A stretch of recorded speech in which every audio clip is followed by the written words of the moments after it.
Well, good morning and welcome to today's edition of KPUA's Community Forum for this Aloha Friday the 13th of June, 2003. I'm your guest host, Ken Hupp. And today we're going to talk a little bit about the war on ice from sort of a different point of view, so to speak. As you have heard throughout the morning, on the news that our Lieutenant Governor has scheduled an ICE summit, which will be held September 17th and 18th, and up to 500 people from the community, state, and federal levels are expected to attend. The primary focus to address the use of crystal methamphetamine or ICE in the islands. The summit will also discuss other drugs as well. And Lieutenant Governor says that the drug issue will be discussed from many different fronts, including treatment, education, prevention, law enforcement, and legislation. And that sort of gives us the backdrop for today's discussion.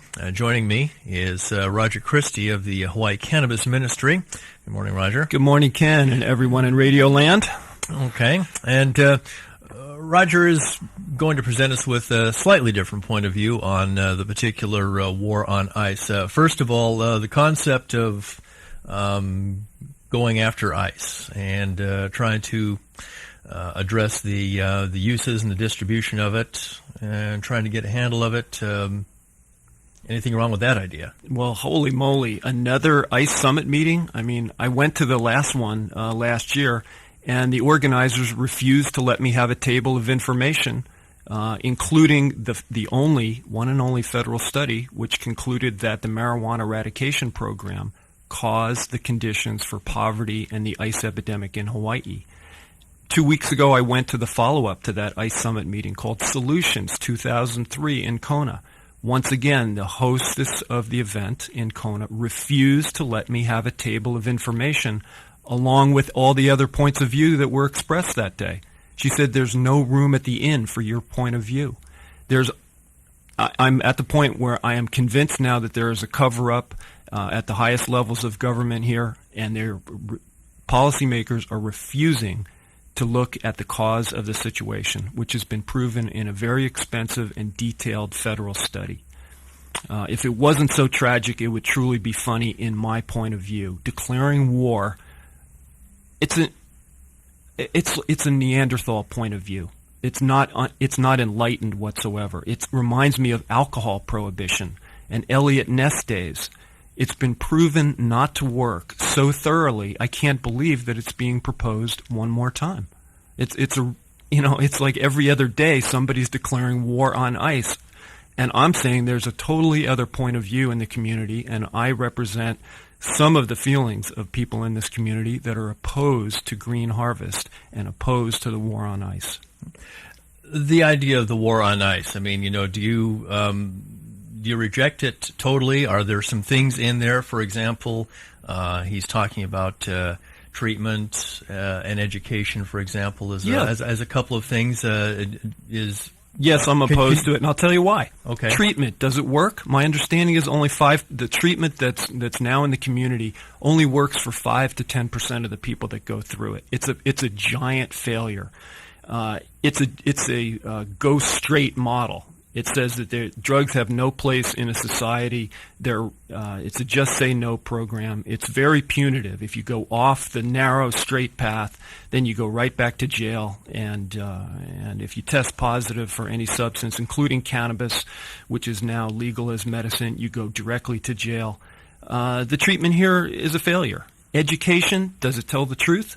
Does it tell the historical truth of cannabis with its thousands of years of safe therapeutic uses? Does it tell the truth that it's legal for medicine in 8 Western states? Does it tell the truth that green harvest caused the poverty and ice epidemic in Hawaii? I don't think so. So yes, I'm totally opposed to everything, because you know what happens, Ken? Most of the money goes to enforcement. It goes to police to go kick down people's doors and get tough on crime. And all it does is harm the community. And it's never been proven to work for alcohol or for drugs. And we're supposed to be the example for freedom in this country. People are rebelling against this, this straight and narrow mentality of punishment. Well, let's explore the treatment part of it just a little further. Now, you're saying that it doesn't work, period. Are we not doing it long enough? I don't think it's, well, my understanding is it not workable at all? My understanding is that only 5 to 10% of the people that go through treatment, it actually sticks with them. I mean, those are great cases, and God bless everybody that makes it through, a bout of addiction with any substance, from heroin to cocaine to ice to sugar to whatever, is doing damage to someone. God bless people for getting off damaging behavior. However, my understanding is in this community, the great majority of people fall back into their old ways. So it's ineffective. I think it should include therapeutic cannabis. I really do. I think cannabis can be used as an effective barrier to hard drugs, and I'll tell you why. Because the federal study, the only very expensive and detailed model for a federal study that looked at the ice epidemic in Hawaii, has been pretty much ignored by policymakers. As I say, they wouldn't let me have a table at the ice epidemic. Is it open and looking for all points of view? No. The follow-up 2 weeks ago, would they let me have a table? No. Now, I'm interested in talking to the Lieutenant Governor today and see if he'll let me be a presenter and have a table at the new upcoming ICE Summit. As I say, if it wasn't such a tragic situation, this would truly be funny. The people are pretending not to know what caused the ice epidemic. Marijuana eradication caused it. So we need to stop marijuana eradication and then see what we get. Okay, so you are going to actually try to participate in this upcoming ICE Summit. Absolutely. You will be speaking with the Lieutenant Governor or his office today? Today, absolutely. Okay. If cannabis was a part of the treatment component, you could support it then? Yeah, absolutely, because most people want to smoke a joint. Most people want to get high with cannabis in the state of Hawaii.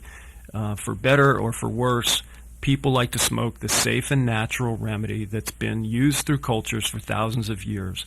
As the ICE study said, if I might quote a couple of components of it, the use of ice in Hawaii has led to particularly serious psychological and physical problems and significant social disruption in poor working communities where it replaced marijuana, which had become scarce and expensive due to the eradication policies. That's in the summary of the findings of this big, thick report. As the cartoon in last Sunday's editorial page of the Hawaii Tribune Herald said, what part of this equation don't policymakers get? They don't get it, Ken. They don't want to get it because their actions caused this damage. I mean, if you get 5 to 10 to 20 years for growing a few cannabis plants, what's the penalty that's appropriate for somebody that caused the ice epidemic? Should they be removed from office? Should they be put in jail for funding marijuana eradication? I think so. Well, that is exactly what you have been trying to do, is to get those who have supported it removed. Exactly. And it was successful to some degree 3 years ago, where I did stop the funding for a brief time. For one fiscal year, part of the funding for marijuana eradication was stopped. Now I want to stop it permanently.